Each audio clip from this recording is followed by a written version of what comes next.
अस्सलामुअलैकुम। आप देख रहे हैं मेरा यूट्यूब चैनल। मैं हूं मोहम्मद शफात अली। जनाब, आज एक और नई वीडियो के साथ हाजिर हो चुके हैं। आज इस वीडियो में ऑनलाइन वीडियो लिंक के ज़रिए आज जो मेहमान मेरे साथ मौजूद हैं, जामिया कराची की बड़ी मशहूर मारूफ शख्सियत। आप एक बेहतरीन डिबेटर होने के साथ साथ यूट्यूबर भी हैं और इसके साथ साथ आप सोशल एक्टिविस्ट भी हैं। मेरे साथ मौजूद हैं जनाब असद खान साहब। अस्सलाम वालेकुम। वालेकुम अस्सलाम। कैसे हैं असद भाई? खैरियत से हैं? अल्हम्दुलिल्लाह। आप कैसे हैं शफात भाई? अल्हम्दुलिल्लाह अल्हम्दुलिल्लाह। सबसे पहले तो बेहद शुक्रिया कि आपने अपने कीमती वक्त में से वक्त निकाला। कोशिश तो हमारी ये थी कि हम फिज़िकल किसी खूबसूरत से डिपार्टमेंट के हसीन से गार्डन में बैठकर जो है वो अपना ये व्लॉग शूट करते हैं, मगर कुछ मसरूफियात ऐसी आड़े आई कि हमने सोचा कि वक्त हमारा बहुत ज़ाया हो रहा है, वक्त को बचाना था हमने, और हमने सोचा कि हम जो है उसको ऑनलाइन वीडियो लिंक के ज़रिए जो है वो रिकॉर्ड करते हैं। और आजकल जो चीज़ सबसे ज़्यादा जो अहमियत की हामिल है वो है जामिया कराची में जो मॉर्निंग प्रोग्राम के होने वाले दाखिले हैं। आज हमने इसी हवाले से बातचीत करनी है, तो असद भाई मेरे साथ मौजूद हैं। आज जो हमारी गुफ्तगू होगी उससे जो वो स्टूडेंट्स जो कि इंटर करके या मुख्तलिफ कॉलेजेस से बीए करके जो दाखिला लेते हैं जामिया कराची में, उनके बहुत सारे सवालात होते हैं कि किस तरीके से एडमिशन्स होते हैं, क्या क्राइटेरिया होता है, और कौन कौन सी चीज़ें चाहिए होते हैं डॉक्यूमेंट्स में। ऑनलाइन फॉर्म्स होते हैं या आपको क्या कहते हैं फ़िज़िकल आकर दाखिला जो है अपना करवाना पड़ता है। इन सारे सवालात के जवाबात आज आपको मिलने वाले हैं। तो असद भाई इब्तिदा करते हैं।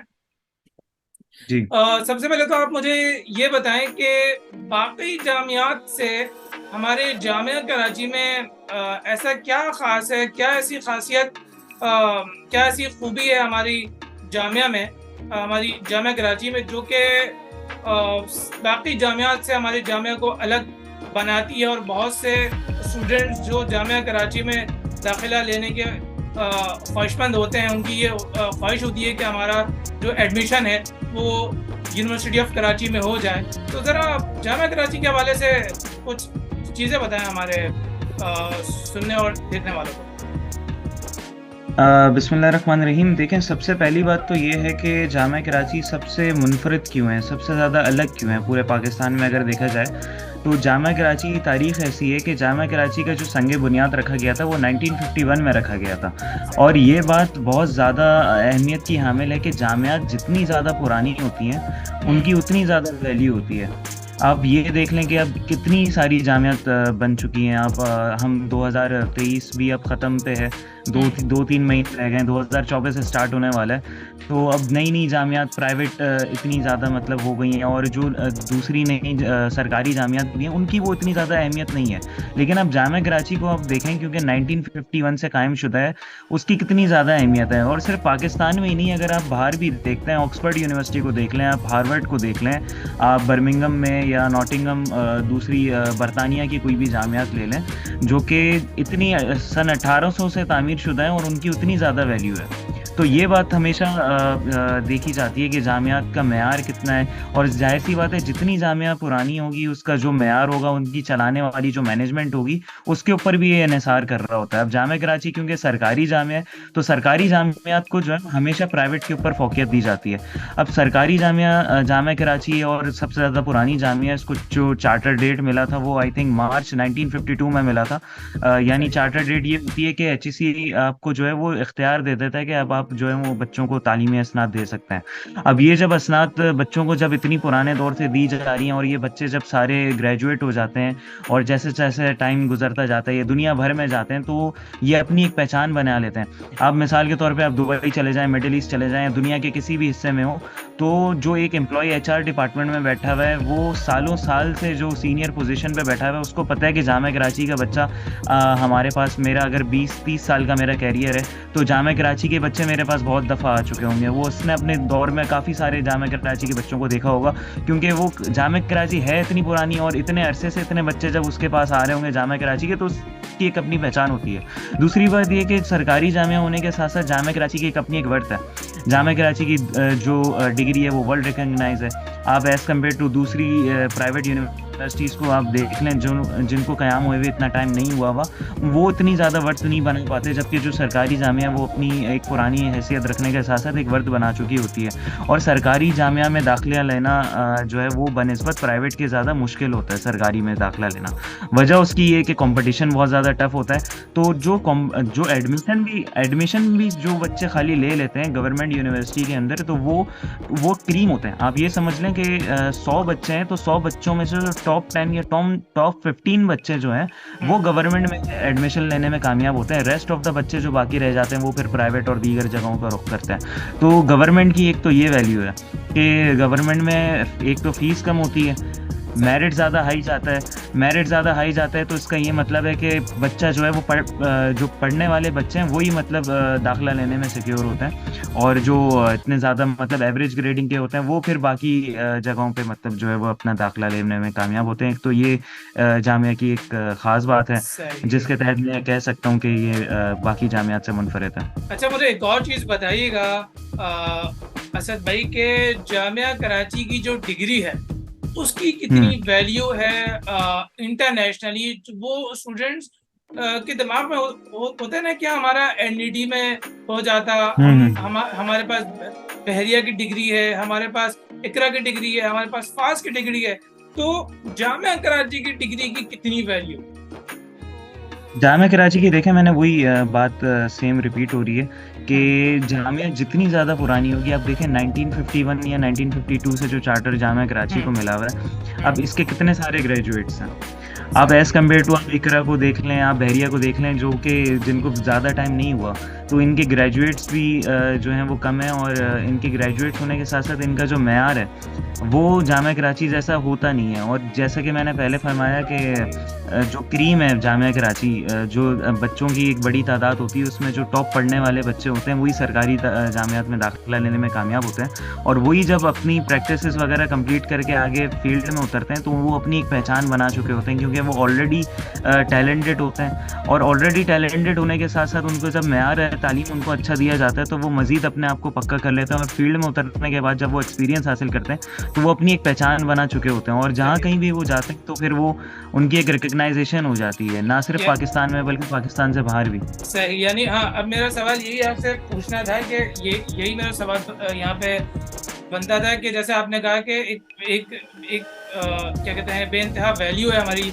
जामिया कराची की डिग्री की, तो यानी इंटरनेशनली भी हमें आसानी जॉब्स हासिल करने में ये डिग्री बेइंतहा वैल्यू रखती है। बिल्कुल। अच्छा, मुझे ये भी आप बताइए साथ साथ कि हम बात तो करेंगे जामिया कराची के दाखिलों पर, मगर हमारे स्टूडेंट्स ये भी जानना चाहते हैं कि एक तो जामिया कराची में इस वक्त कितने डिपार्ट्स हैं, और इसके साथ साथ जामिया कराची अपने स्टूडेंट्स को जो है वो क्या क्या फैसिलिटीज़ दे रही है। देखिए, जामिया कराची में अल्हम्दुलिल्लाह इस वक्त 54 डिपार्टमेंट्स हो चुके हैं। लास्ट ईयर भी बीएस न्यूट्रिशन, पब्लिक पॉलिसी और पब्लिक हेल्थ के डिपार्टमेंट्स का जो है वो इजाफा किया गया। तो जामिया कराची के बच्चों के लिए सबसे बड़ी सहूलियत तो ये है कि उनको एक डाइवर्सिफाइड दुनिया में उन्होंने कदम रखा। जो भी बच्चे जो जामिया कराची में दाखिला लेने में कामयाब हो जाते हैं, एक तो ये है कि उनको हर दुनिया के यानी आप 54 अगर डिपार्टमेंट्स हैं तो 54 डिपार्टमेंट्स का एक्सपोजर मतलब वो हासिल कर लेते हैं। ये इस तरीके से कि जब वो जामिया में दाखिले लेते हैं तो जाहिर सी बात है कि आप सिर्फ एक डिपार्टमेंट की हद तक महदूद नहीं रहते। आपके जामिया कराची में इतने इवेंट्स होते हैं जो मैं नहीं समझता कि कराची में कोई और सी ऐसी यूनिवर्सिटी होगी जिसमें इतने ज़्यादा इवेंट्स और एक्स्ट्रा करिकुलर एक्टिविटीज़ होती होंगी।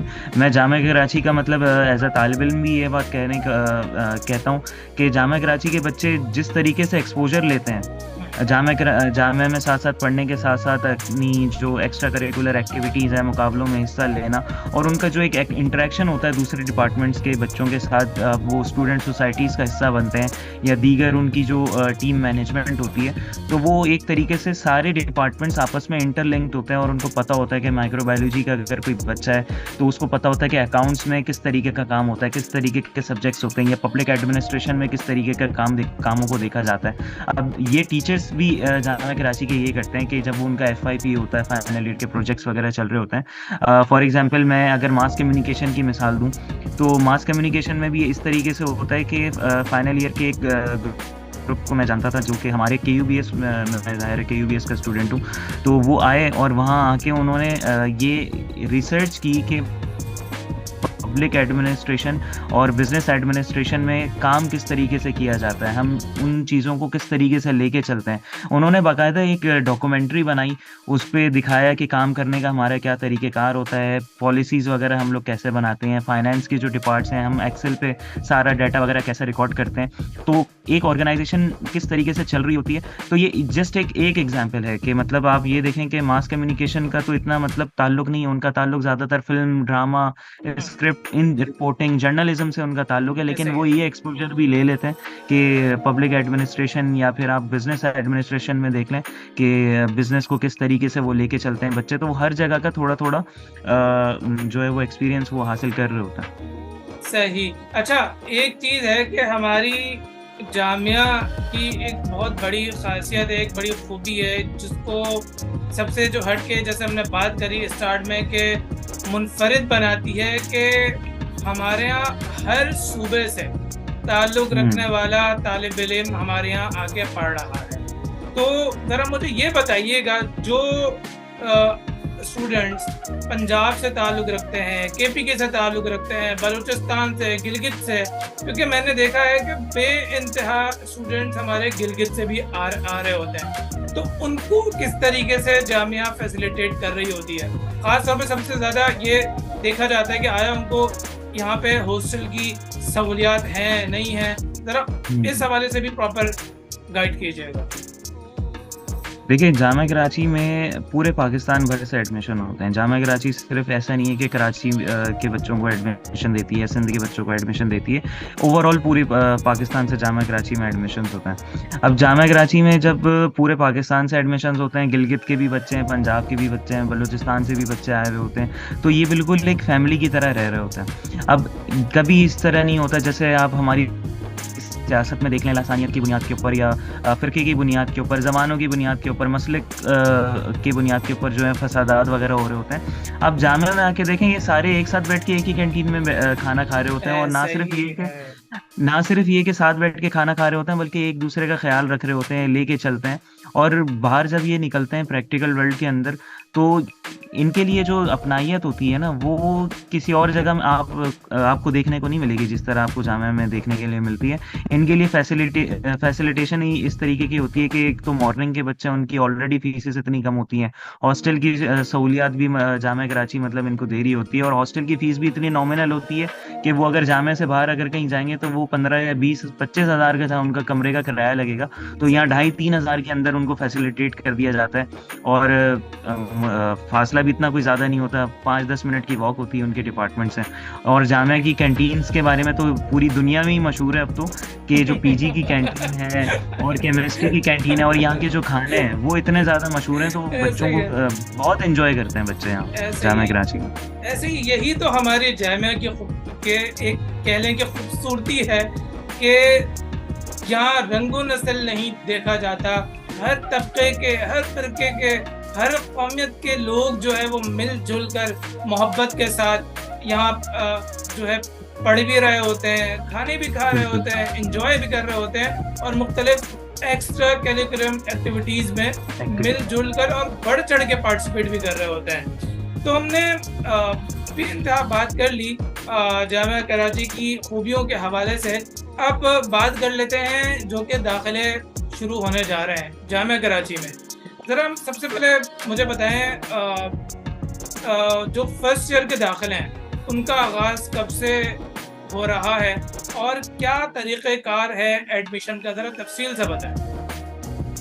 अच्छा, एडमिशन्स का तरीक़ेकार तो अब तो पिछले 4-5 साल से तब्दील हुआ है। पहले तो फॉर्म्स दिए जाते थे, वही पुराना सिस्टम चलता था कि भाई आप आएँ, लाइन में लगें, फॉर्म लें, फॉर्म जमा कर करवाएं, फिर वो मेरिट लिस्ट आती थी। अब जामिया कराची ने 4-5 साल से ये सिस्टम कर दिया कि सारा एडमिशन का जो प्रोसेस है वो ऑनलाइन पे शिफ्ट हो गया है। यानी अब आपको जामिया आने की भी ज़रूरत नहीं है।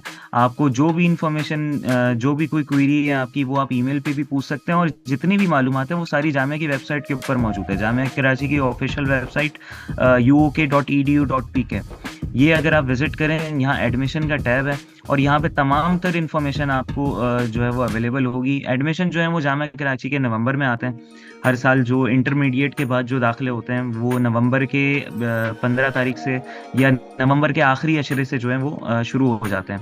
19-20 का इसमें फ़र्क रहता है, वो तो खैर जब डेट आएगी तो फिर उसमें अनाउंसमेंट भी हो जाती है। जामिया कराची के ऑफिशियल फेसबुक पेज है, university of Karachi KU times, YouTube channel है, इंस्टाग्राम ऑफिशियल पेज है। इसके अलावा न्यूज़पेपर के ज़रिए भी जो है वो हम पब्लिशिंग वगैरह कर देते हैं जामिया कराची के जो एडमिशन का डिपार्टमेंट है। तो नवंबर में इसके एडमिशन्स आ जाते हैं। एडमिशन्स के हवाले से मज़ीद अगर मैं बताता चलूँ तो मॉडर्निंग प्रोग्राम में कोई 24 टेस्ट बेस्ड डिपार्टमेंट्स हैं जिनमें दाखिले टेस्ट बेस की बुनियाद पे होते हैं। बाकी जो 54 टोटल डिपार्टमेंट्स हैं, उन 24 के अलावा बाकी जितने डिपार्टमेंट्स हैं वो ओपन मेरिट है। अब टेस्ट बेस और ओपन मेरिट में फ़र्क क्या है? टेस्ट बेस्ड डिपार्टमेंट वो डिपार्टमेंट्स होते हैं जिनमें आपको दाखिले के लिए एंट्री टेस्ट देना लाजमी होता है, और एंट्री टेस्ट आप पास करते हैं तो उसके बाद इंटर की परसेंटेज के ऊपर आपका दाखिला दिया जाता है। जबकि ओपन मेरिट में कोई ऐसा टेस्ट देने का सीन नहीं होता, उसमें बस आपने जस्ट फॉर्म जमा कराना होता है और आपकी जो इंटरमीडिएट की परसेंटेज है उस पर आपका डायरेक्ट एडमिशन होता है। तो ये प्रोसेस है। बाकी इसके अलावा अप्लाई आप कहाँ से करेंगे? अप्लाई करने का एडमिशन पोर्टल है admission@uk.edu.pk, ये इनकी ईमेल है admissions.edu.pk, uk.edu.pk। ये मैं डिस्क्रिप्शन में भी आपसे गुजारिश करूँगा जब आप इसको पोस्ट करें तो ये आप डाल दें ताकि बच्चे जो है वो करेक्ट वेबसाइट पे यहाँ से सारी इन्फॉर्मेशन ले लें। यहाँ आके सबसे पहले आप अपनी पोर्टल बनाते हैं, यानी आईडी क्रिएट करते हैं। जैसे नॉर्मल बच्चा फेसबुक की आईडी बना लेता है, अब तो बच्चा बना लेता है, इतनी कोई वो मुश्किल बात नहीं है। आप अपनी पोर्टल पे आईडी क्रिएट करते हैं। आईडी क्रिएट करके आप प्रोस्पेक्टस को रीड करते हैं, उसके बाद अपनी रिक्वायर्ड इन्फॉर्मेशन डालते हैं, अपनी बेसिक इन्फॉर्मेशन और अपने जो फर्स्ट ईयर मैट्रिक की इन्फॉर्मेशन है, अपनी की जो इंटर आपने किया उसके मार्क्स, रोल नंबर, ये सब डालने के बाद फिर आप डिपार्टमेंट देखते हैं। आप प्री मेडिकल के हैं तो जाहिर सी बात है आप मेडिकल के शोबाजात में जाना चाह रहे हैं, तो उसके लिए आपके पास फार्मेसी है, फिजियोथेरेपी का डिपार्टमेंट है, फार्मेसी का डिपार्टमेंट है, माइक्रोबायोलॉजी है, फिजियोलॉजी है, इसके अलावा बायोकेमिस्ट्री है और बायोटेक्नोलॉजी है। मेडिकल के और भी ऐसे डिपार्टमेंट्स हैं। इसके अलावा अगर आप सोशल साइंसेज की बात करें तो इंटरनेशनल रिलेशंस हमारे पास आता है, मास कम्युनिकेशन आता है, कंप्यूटर साइंस का भी हमारे पास डिपार्टमेंट है, एजुकेशन का डिपार्टमेंट है। इसके अलावा सोशल साइंस के तो बहुत सारे डिपार्टमेंट्स हैं, वो सबके नाम भी मैं आपको नहीं बता पाऊँगा। 54 डिपार्टमेंट्स हैं टोटल। सोशियोलॉजी है, आर्ट्स है, ग्राफिक डिज़ाइनिंग, आप विजुअल स्टडीज़ को देख लें। तो ये सारी चीज़ें हैं। अब प्रोस्पेक्टस उसमें आएगा तो इंशाल्लाह मज़ीद डिटेल हम आपके साथ उसके बाद शेयर करेंगे। अच्छा, मुझे ये बताइएगा असद भाई, जैसे आपने बात करी कि 54 डिपार्टमेंट्स हैं जिसमें से 24 डिपार्ट ऐसे हैं कि जो कि टेस्ट बेस्ड होते हैं, ठीक है। एक तो थोड़ा सा ये बताइएगा कि उन 24 डिपार्टमेंट जो हमारे डिपार्टमेंट्स हैं उसमें मोस्टली कौन कौन से टॉप डिपार्ट्स ऐसे हैं जो कि टेस्ट बेस्ड होते ही होते हैं, ठीक है। एक तो ये हमें हमारे देखने वालों को बताएं। दूसरा ये भी बताइएगा कि जो बच्चा टेस्ट क्लियर कर लेता है, ठीक है, और उसकी परसेंटेज उस डिपार्टमेंट के उसमें नहीं होती कि उसमें दाखिला हो सके, फिर वो बच्चा क्या करे? यानी असल पूछने का जो मकसद है कि आपकी परसेंटेज कितनी होनी चाहिए कि आप बआसानी टेस्ट में भी अपीयर हो सके और आप जिस डिपार्टमेंट में एडमिशन लेना चाह रहे हैं वहाँ आपका आसानी से एडमिशन हो भी जाए। अच्छा देखिए, परसेंटेज की बात, असल में परसेंटेज एक ऐसी चीज़ है जो कि जितनी ज़्यादा उतनी कम है। ये तो मैं ये कहूँगा कि जितनी आपकी परसेंटेज ज़्यादा होगी उतनी अच्छी बात है। अब परसेंटेज आपकी डिपेंड कर रही होती है कि डिपार्टमेंट आप कौन सा चूज़ करते हैं। अब कुछ डिपार्टमेंट ऐसे हैं जिनकी क्लोजिंग 90 पे होती है और कुछ डिपार्टमेंट ऐसे भी हैं जिनकी क्लोजिंग बिल्कुल ही कम है, 50s में 60s में जा रही है। अब 24 जो टेस्ट बेस्ड डिपार्टमेंट्स हैं, जाहिर सी बात है जिनकी डिमांड बहुत ज़्यादा है, अगर आप देखते हैं डिपार्टमेंट ऑफ पब्लिक एडमिनिस्ट्रेशन है, आप डिपार्टमेंट ऑफ KUBS है, बिजनेस एडमिनिस्ट्रेशन है, डिपार्टमेंट ऑफ कॉमर्स है, मास कम्युनिकेशन है, कंप्यूटर साइंसेस का डिपार्टमेंट है, टीचर एजुकेशन है, फार्मेसी है, DPT है, विजुअल स्टडीज़ के जितने डिपार्टमेंट हैं जिसमें फाइन आर्ट्स आ जाता है, ग्राफिक डिज़ाइनिंग आ जाती है, टेक्सटाइल आ जाता है।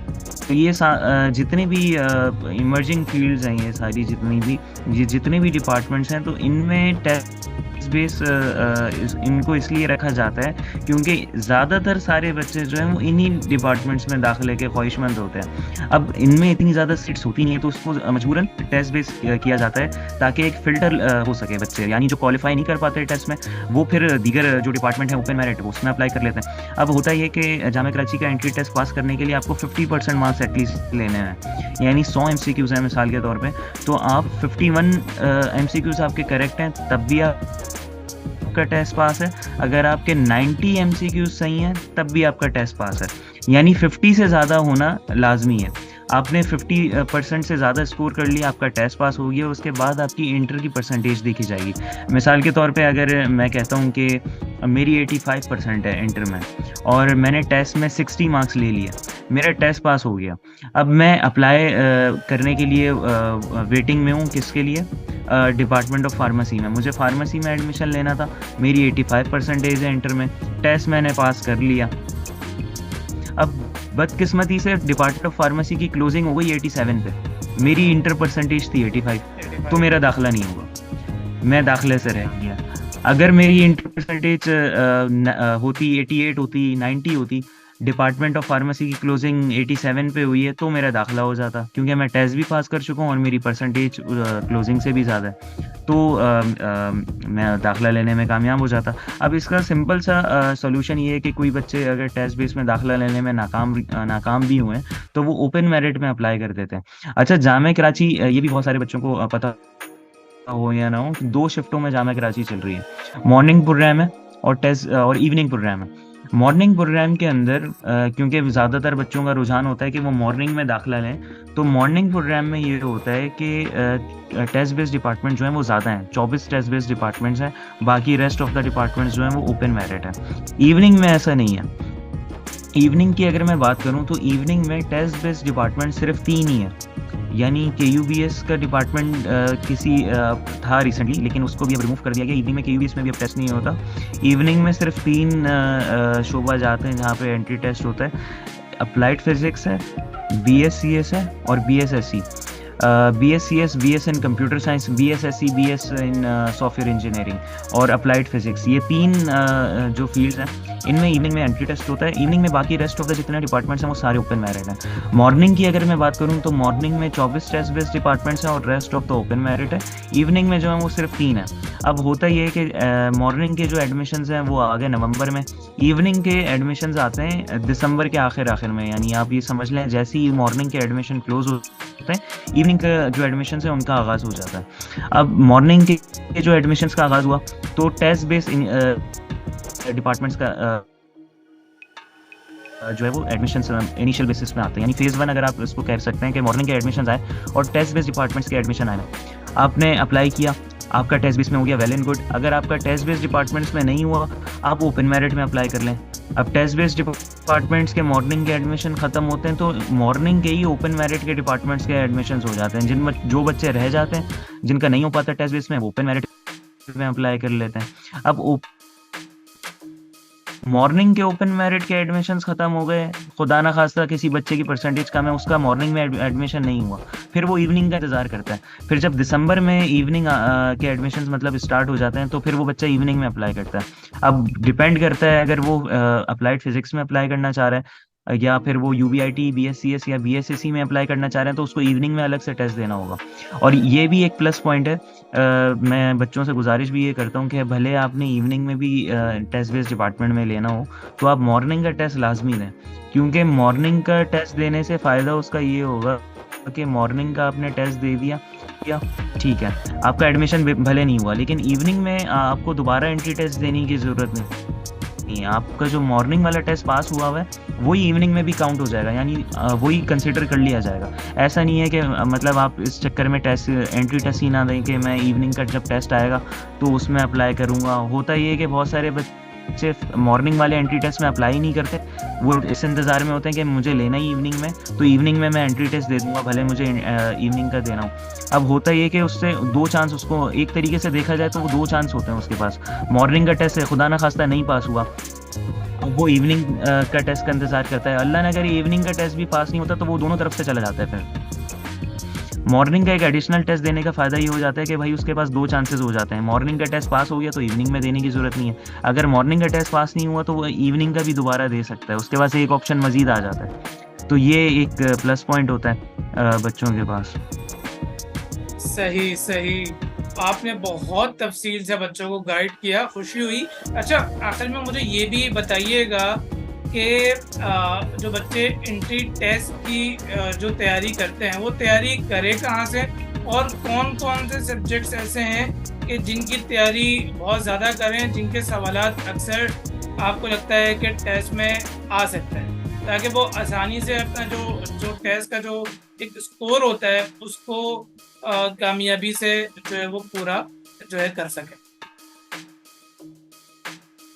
अच्छा देखिए, एंट्री टेस्ट कोई इतना ज़्यादा हार्ड एंड फास्ट होता नहीं है जामा कराची का। आपने अगर इंटरमीडिएट में थॉरली अपनी सारी चीज़ें पढ़ी हैं, आपके जो इंटर की जितनी भी सब्जेक्ट्स हैं, मिसाल के तौर पे अगर आप प्री मेडिकल को ले लें, प्री इंजीनियरिंग को ले लें, प्री मेडिकल में क्या सब्जेक्ट्स होते हैं आपके? Biology, chemistry, physics, English, Urdu, Islamiyat, ये कंपलसरी सब्जेक्ट्स हैं।